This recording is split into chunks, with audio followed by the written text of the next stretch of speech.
Previously on Deep Cover. In early 1986, Bob Cooley reached a breaking point with the mob. He was working a case the old-fashioned way, without bribing anyone. And then the mob came in and took control of things, insisted on paying off the judge and fixing the case. And this case, it was a powder keg. It involved a young man who brutally assaulted a female police officer. Bob represented the assailant. And when the verdict came in, not guilty, there was an uproar. As I'm going to walk towards the door, they're grabbing me and screaming at me and yelling, "You traitor," and stuff like that. And I know why they're saying it, because I'm an ex-policeman. And, how could you represent somebody, who did something like that? Bob was finished with the mob. And shortly after this, he walked into the office of a federal prosecutor and offered to switch sides. Bob was determined to nail the guys in the first ward, especially the top guy, Pat Marcy. He was tired of taking orders from him, doing his bidding, and being part of this corrupt system. Bob, he wanted to tear it all down. And to do this, he would have to wear a wire. He was like a kid just ready to run out into the recess area. Because I can go do this now, I can go do that now, I can go do this now. And it's like, no. That's Marie Dyson. She and Steve Bowen were Bob's handlers at the FBI, the carpool buddies. They appreciated how eager Bob was, but there were, rules. After all, this was a serious covert operation. There had to be a system to it. There had to be a process to it. Because it was our policy not to just wire up somebody, let them run out there and have a great time and not know what they're doing and not be able to take, any responsibility for that. We were responsible for Bob. I think he thought he could wire up and just start having conversations. Marie says they made it clear to Bob it was going to be methodical, one target at a time. And Bob got it. He felt the gravity of the situation. The moment I put the wire on the first time, my life was over. I could never practice law anymore. I could never stay in the city anymore. If it ever got out, they would kill me in a heartbeat. Period. Case closed. Bob began to take it as a given that his days were numbered. In other words, it wasn't a question of if he'd be outed as the mole. It was just a question of when.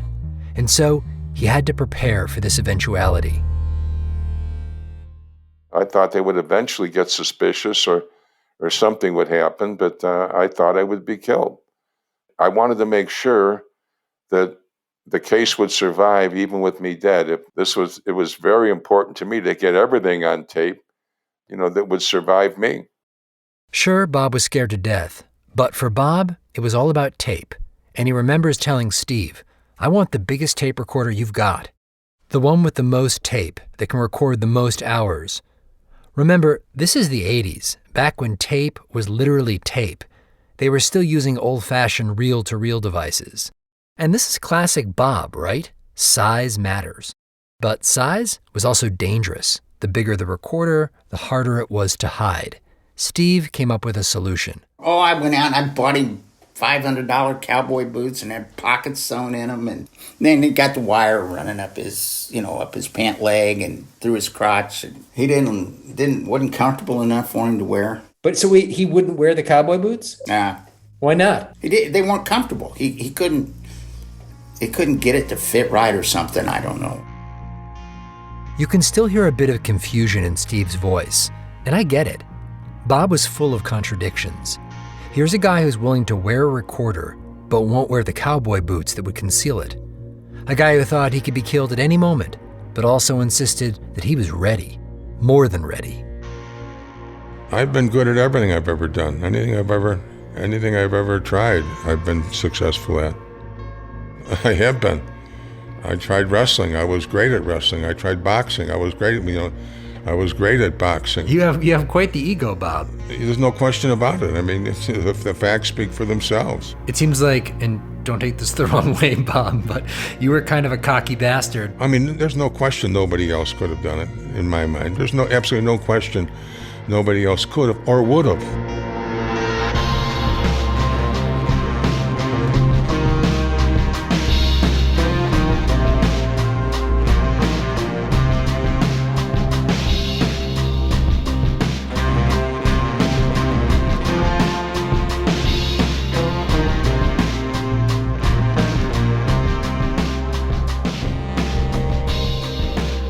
I'm Jake Halpern, and this is Deep Cover, Mobland.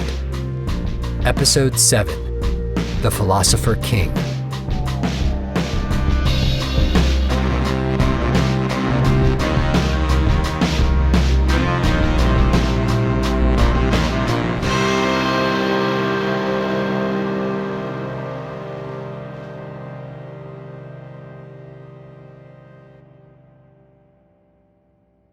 In this episode, I'm going to tell you the story of 3 people who Bob targeted, or betrayed, depending on how you look at it. The first was a mob boss, the second was a bookie, and the third was a poet. Let's start with one of the first guys Bob wears a wire on, John No-Nose Defronzo. Defronzo earned his nickname the hard way. In his 20s, he attempted to rob a store, and police shot part of his nose off. By the 1980s, when Bob knew him, he ran a Chrysler dealership. But really, he was a high-ranking mobster, a player in the Chicago outfit. Now, Defronzo was a good guy for Bob to start with for a couple of reasons. One, it would demonstrate to the feds that Bob knew actual mobsters. And for Bob, see, he wanted to prove that he hadn't flipped because he was in trouble with the mob. Around this time, Bob was down on his luck. He owed tens of thousands of dollars to some bookies in Chicago. But Bob claimed that Defronzo had basically waved his hand and forgiven these loans. Bob says, "I can prove this." So he wires up and just waltzes over to that Chrysler dealership and gets it on tape. Bob's handler, Steve Bowen, was impressed. I remember Defronzo telling him in a really authoritative tone, "No, Bob, I told you not to pay them." It's sort of like that, like giving him an order. And with that, Bob was off to the races. Bob's next target was a bookie. He arranges to meet him at a restaurant. Bob uses an ace bandage to strap the recorder to his leg. Steve and Marie are stationed somewhere across the street, doing surveillance. They'd given Bob cash to pay the bookie. I drive up to the restaurant. When I pull up there in the front, he's sitting on one of the stools looking out the window right at me. The bookie is already in the restaurant, just staring out the window. The 2 men lock eyes. Bob then opens the car door and starts to get out. As I step out of the car, I feel the wire falling out of my leg. Somehow, as he swings his leg out of the car, this motion loosens the padding on the ace bandage. The tape recorder slips, and now it's just dangling from the wire. I can feel it. It was hanging down there under my shoe. Meanwhile, the bookie is still watching Bob through the restaurant window. It's unclear if he's seen what's happened, but Bob needs to distract him, and quickly. So Bob points across the street, hoping he can divert the bookie's gaze, like the oldest trick in the book. "Look, over there." Then Bob hops back in his car. I closed the door and I drove home. Left him sitting in the window, staring at me. And obviously the agents have no idea what's going on. Bob speeds back to his apartment. He's trying not to panic, but he's spooked. What's going through my head? Holy Christ, this is it. My life is over, and it's all within a couple seconds. Bob gets home. A little while later, Steve and Marie show up. And Bob says Steve looks at him like, "What the hell just happened?" I said, the wire fell down. And, well, did he see it? I said, I don't know. He's looking right at me. I said, I tried pulling it up. I said, but I don't know how he couldn't have seen me. It appeared to be a full-blown disaster, like they were just getting started and Bob's cover was already blown. Bob's handler, Marie, remembers how distraught he was. He was a wreck. I mean, he was just shaking because it was like, I can't do this. I can't have this stuff happening. I'm going to get killed. Oh, yeah, and rightfully so. I mean, he was that close to a guy noticing a wire on him. That's death. That's instant death.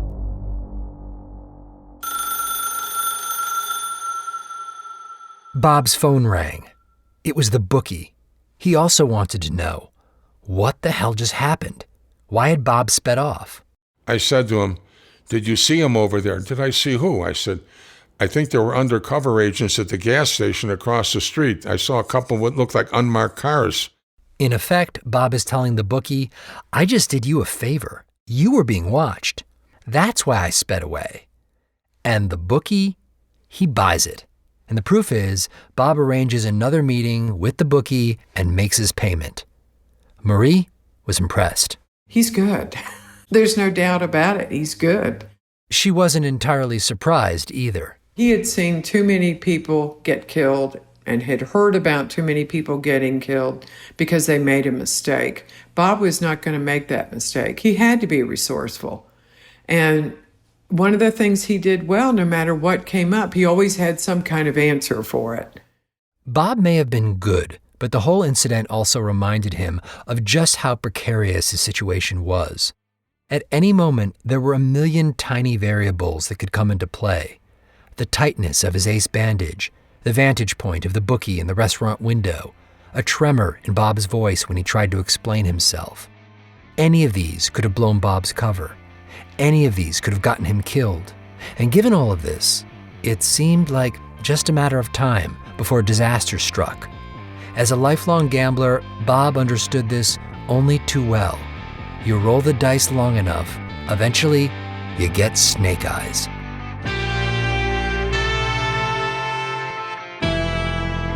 When we come back after the break, Bob sets his sights on the First Ward, on a big target who happens to be a friend of his, or at least used to be.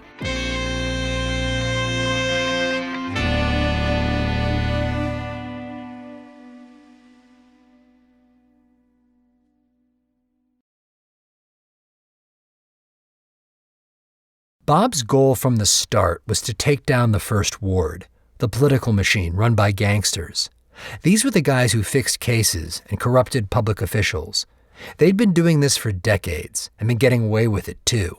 They were savvy and discreet. But they did have a weakness, and it was a simple one. They trusted Bob with their secrets. And this placed Bob in an interesting situation. It forced him to decide whom he would or wouldn't betray. Bob knew that once he told the FBI the name of a potential target, someone he could incriminate, well then, the FBI might ask him to do it. He thought about it and eventually decided, yeah, he'd be transparent and give up the names. Well, almost all of them. Because there were certain people to this day I've never discussed with anybody and never would. What was your litmus test? What was your decider for whether or not you would name a certain person? How corrupt they were and what they would or wouldn't do. I made my own decision on that. You decided, based on your opinion of how egregious they behaved, that would be the decider of whether Absolutely. Or not. It's odd, you're almost playing the role of a judge there. Yes. Others looking from the outside might think that's wrong. I could care less what they think. A more cynical take on kind of who you would talk about or not would be, people that Bob liked, he didn't hand over. People who he didn't like, he handed over. Well, that's absolutely true, but the reason I liked or didn't like him was because of what kind of people they were. With the two mob guys that he'd worn a wire on, Defronzo and the bookie, this decision appears to have been relatively easy for Bob. As he saw it, they were textbook criminals, and I might add, guys that Bob wasn't especially close with. But it wasn't always quite so easy. There were other targets that Bob was much closer with. Guys he'd known for years, knew their families. Guys like Johnny DiArco Jr., a state senator. As far as targets went, he was a pretty good-sized fish. Johnny was majority whip in the state Senate. He wielded real power and influence. And in the end, Bob did hand him over to the feds. But to understand why, let me tell you a little story. Because Bob's relationship with John Jr., or Johnny as he was also known, well, it was special. Bob and Johnny first crossed paths in college. Bob says they started off as rivals, even got into a fist fight. Eventually, they became friends, even though they were really different guys. Johnny's whole world was Johnny. Johnny's whole world was playing racquetball, eating nuts and whatever. What do you mean eating nuts and whatever? He ate nothing but nuts for a long period of time. Peanuts and whatever, because he believed he had some wacko. He was into yoga and all the stuff like that. Bob was an Irishman from a family of cops. Johnny was an Italian guy from a family with mob ties. Johnny grew up in the Little Italy neighborhood of Chicago. His father, John D'Arco Sr., had been a city alderman and was part of the First Ward. Sr. was a mob guy and he looked the part. He wore fancy suits, smoked fat cigars, wore a diamond pinky ring, and, like all good mob guys, knew how to keep his mouth shut. His son, Johnny Jr., couldn't have been more different. He was a fitness buff who read philosophy and wrote poetry. He lived in his own world. He was doing all kinds of poetry all the time, but I never asked him what it was, and I didn't care. I'd see him sitting there, writing all this stuff out. Johnny's interest in poetry wasn't just a hobby or a passing phase. As a young man, that's what he really wanted to be. Not a politician or a gangster or a lawyer, but a scribbler of verse. Johnny Jr. wouldn't talk to me for this podcast, but I did find a lengthy and excellent profile of him in the Chicago Tribune from the 1980s. Up to then, I was an Ayn Rand type, all cool and rational. That's the actor Michael Imperioli. We asked him to read Johnny's lines from that interview, exactly as they appeared in print. In this article, Johnny talked about how in college, he underwent a spiritual transformation. Then one day, I asked myself the most fundamental question of all. Who am I and where am I going? He says that question led him on a journey of sorts. He became a long-haired bohemian, and when he returned home from college with this new persona, his parents weren't exactly happy. My father's attitude was, it's a phase, he'll outgrow it. But Mother must have called every relative on the phone, asking them where she'd gone wrong. Johnny tried to explain his love of poetry to his father. I went to my father and said, man cannot choose to be, he simply is. And if he is, when is he not? Even after death, he remains matter. John Sr. was, understandably, a bit puzzled by this. He asked his son, what the heck was he talking about? Johnny replied, that is my poetry, Dad. He then offered his father a manuscript of his poems. A week later, my dad called me into his office and threw the manuscripts back across his desk at me. You're wasting your time with this stuff. I give it to a guy to read and he says it's no damn good. Ouch. No one likes getting a 1-star review from their own dad. Inevitably, it was tense between Junior and Senior for a while. But eventually, the poet came around. A friend of Johnny's told me that he realized poetry, it doesn't pay the bills. So, Johnny, he cut his hair, put on a suit, and became a lawyer. It was around this time that John reconnected with Bob Cooley. In fact, Bob says it was John Sr. who orchestrated this reunion. According to Bob, Sr. basically pulled him aside and asked him to mentor his son. Here's how Bob remembers that encounter with Sr. He said, I hear you're a terrific lawyer. And, okay, well, yeah. I said, I'm not going to disagree with you. And he said, you know my son, John. I wonder if you'd take him under your wing and try to teach him how to practice law. Bob initially said, let me think about it, but eventually agreed to take him on. And just for context, this all happened in the mid-1970s, very early in Bob's career. At that point, he had no real connections with the First Ward. Bob was just a young lawyer. But he knew that this was a real opportunity to cozy up with some important players. What I thought about was what I could do, the powers I would have if I got connected with these people. Wait, just to be clear here, Bob, you're saying that this chance to be a mentor to Johnny Jr. was an opportunity for you because it would get you in with these First Ward guys. Oh, sure, to get me into politics and to get me into, to doing, magical things. Magical things. Almost like a gritty noir version of a kid's fairy tale. Help my wayward son and I will bestow great fortune upon you. That's kind of how Bob tells it anyway. So, Bob agreed to mentor Johnny. And after a short period of time, I gave up trying to teach him how to practice law. He had no interest in learning how to do the right things or how to cross-examine. Even so, they kept working together. Senior gave the venture his blessing and welcomed Bob into their home. John's mother used to cook for John and Bob Cooley. They fed him. They treated him like a family member. That's Rico Paoni. He was a close friend of John Jr.'s, and for a while, he also worked for him. Rico told me he actually doubts that John Sr. ever asked Bob to mentor his son. He thinks instead Bob wormed his way into the family's good graces, and that he wasn't acting in good faith. And he knew what John's capabilities were, and he knew the connections that he had.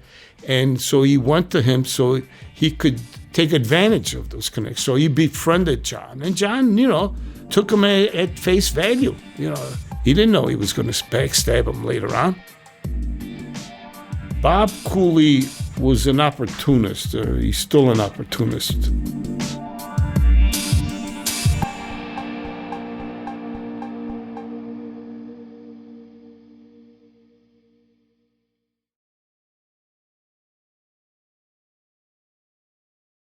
Bob flipped in 1986. This was about a decade after he first started working with Johnny. And at that point, the two of them were no longer partners. Johnny didn't need any more mentoring. By then, he was a big man in Chicago. He was now a prominent state senator, and he'd even realized his dreams of becoming a published poet. Johnny put out a compilation of his poems called The Product of My Thought. Johnny embraced his role as a literary figure. When he was interviewed for that profile in the Chicago Tribune, he told the reporter, "If people want to be more than passive acceptors of life, they have to know something about philosophy. Sure, let them read some Hume, maybe a little Kant, but if they really want to know where it's at, they're also going to have to read D'Arco." Yes, you heard him right. Maybe he was joking, but he really did just place himself in the pantheon alongside Immanuel Kant and David Hume, the two great philosophers of the Enlightenment. A bit bold, but in a tacit nod of approval, the reporter for the Chicago Tribune dubbed Jr. a, quote, philosopher king. When the book came out, there was a big party for Johnny. It was hosted by the owner of a Chicago bookstore. The mayor of Chicago, Harold Washington, showed up, as did Nobel laureate Saul Bellow. The owner of the bookstore told the Chicago Tribune that Johnny's intellectual sincerity overshadowed his literary limitations. He said Johnny was, quote, patently one of those noble failures, like a Socrates or a Jesus. The bookseller apparently asked Saul Bellow what he thought of Johnny's poetry. Bellow replied, "Good, bad, what's the difference? The most difficult thing for a human being is to knock on silence." Here's an excerpt from one of the poems in Johnny's book. Let us suppose that everyone is sleeping at the same moment. Then, if reality is consciousness, the world would not exist. But even if everyone is sleeping at the same moment, the world would still exist. But who is to say the world is existing when everyone is sleeping? In the Chicago Tribune profile, the reporter asked Johnny what really motivated him as a poet. Johnny replied, "I don't know, but something inside of me is always making me want to grab people and say, hey, I got a hold of the truth. You want a piece of it?" The truth, however, was that Johnny was an operator. That's what Bob Cooley claimed anyway. He believed that Johnny was, in essence, an extension of the First Ward's dirty political machinery. Bob told his handlers at the FBI that in the past, on at least one occasion, Johnny had said for the right price, he could push a bill through the state legislature. In short, laws for sale. I asked Bob what ultimately prompted him to hand Johnny over to the feds. Of course, Bob had his litmus test, how corrupt a person was and whether or not Bob liked that person. So I asked him, wasn't Junior your friend? Well, I thought it was a friendship initially. Because of the way he acted towards me and whatever, I thought it was a friendship. Things happened that made me think otherwise. Bob says that he came to feel that Johnny was, in the end, only interested in himself, that he didn't take being a lawyer seriously, and that he lacked his father's discretion. Honestly, I just got the sense that, on some level, litmus test be damned, Johnny just rubbed Bob the wrong way, and that Johnny's value as a target was just too high to be overlooked. After all, he was a state senator who hailed from the First Ward. So, in the end, Bob wired up.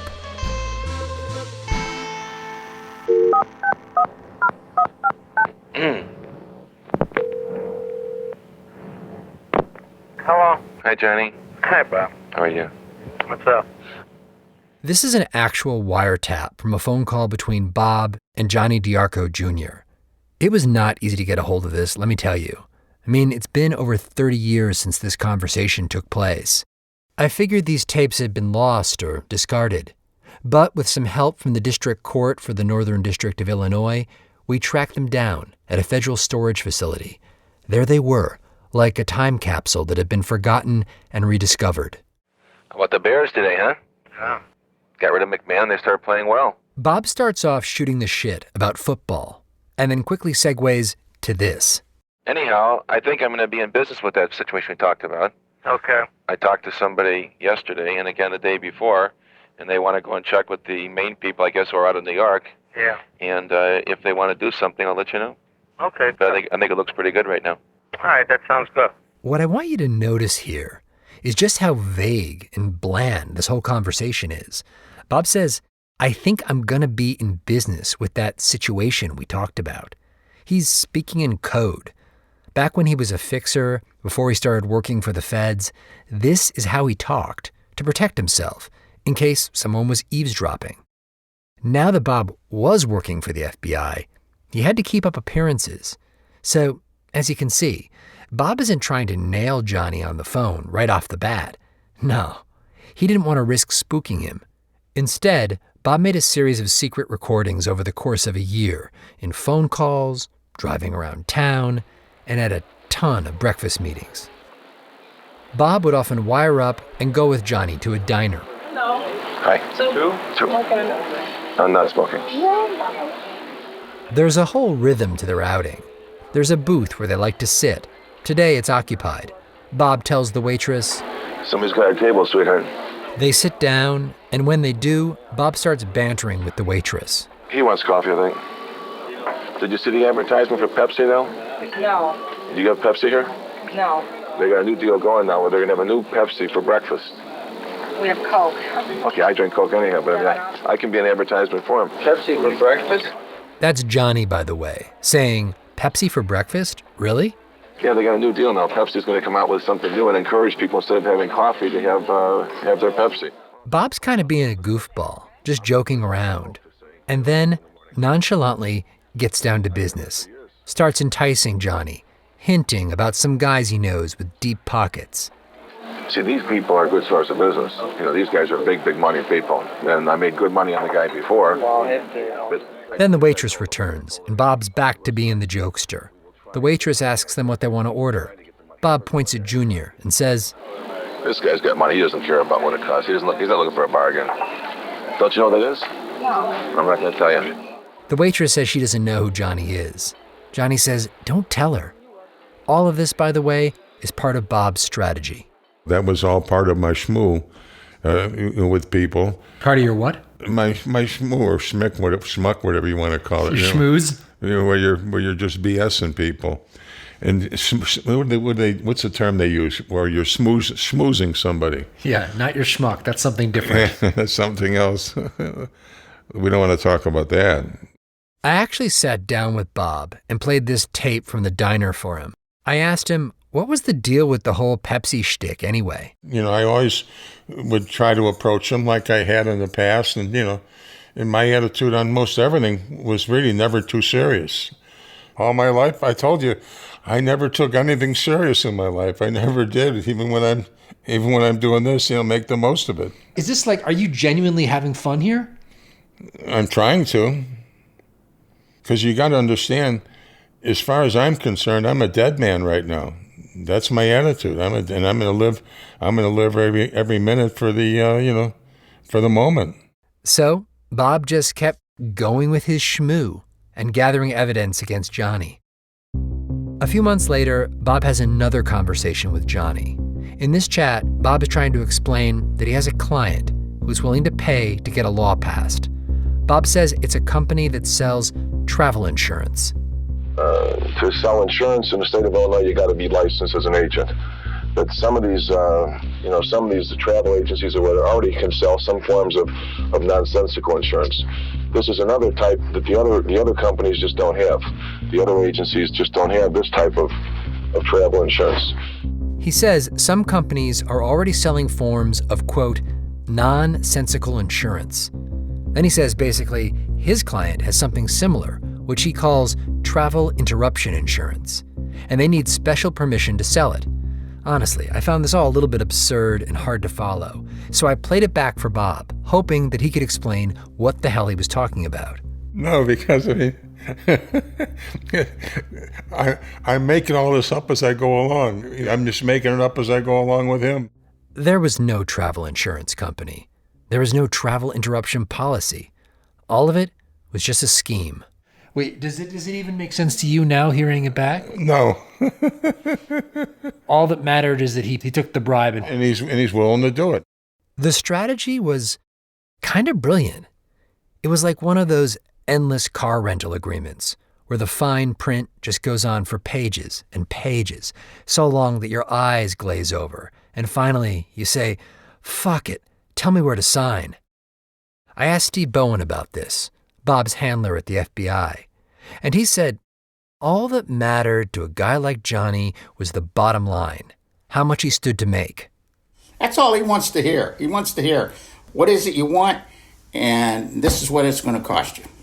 The detail is insignificant. He could care less. He probably wouldn't have understood it anyhow. Well, I listened to those tapes a few times. I can't really understand what Bob's saying. Well, you're not supposed to. That's the whole key to it. All he saw was an opportunity to make good money. In the end, it didn't matter what the bogus law said. It didn't even matter if the law passed. The point was, Johnny, an elected official, was being paid money to use his power as a state senator to enrich a private company. A bribe was a bribe. All that Bob needed Johnny to do was accept the payoff. And he did. Johnny met with Bob in his car. Bob counted out 50 $100 bills, $5,000 total. Johnny took it, and so sealed the fate of the Philosopher King.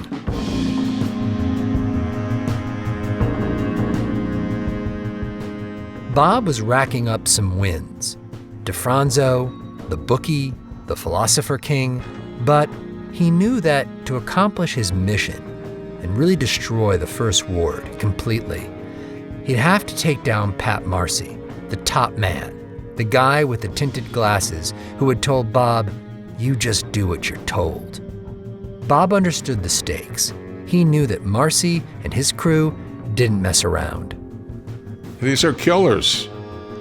Marcy and these people are fucking killers. And, as it turns out, Bob was right to worry. Next time on Deep Cover. Bob was never authorized to carry a gun under any conditions. Did I know on occasion that he had a gun on him? Yeah. And did I do anything about it?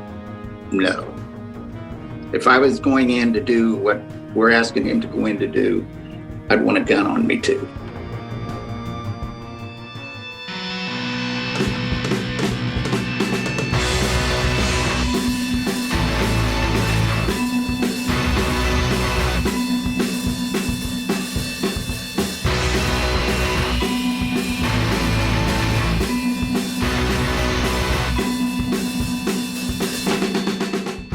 Deep Cover is produced by Jacob Smith and Amy Gaines and edited by Karen Shakurji. Our senior editor is Jen Guerra. Original music and our theme was composed by Luis Guerra, and Fawn Williams is our engineer. Voice acting by Michael Imperioli. Our art this season was drawn by Cheryl Cook and designed by Sean Carney. Mia Lobel is our executive producer.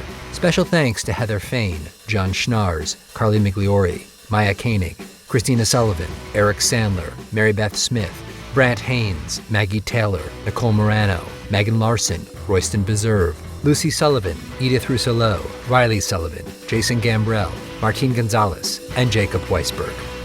I'm Jake Halpern.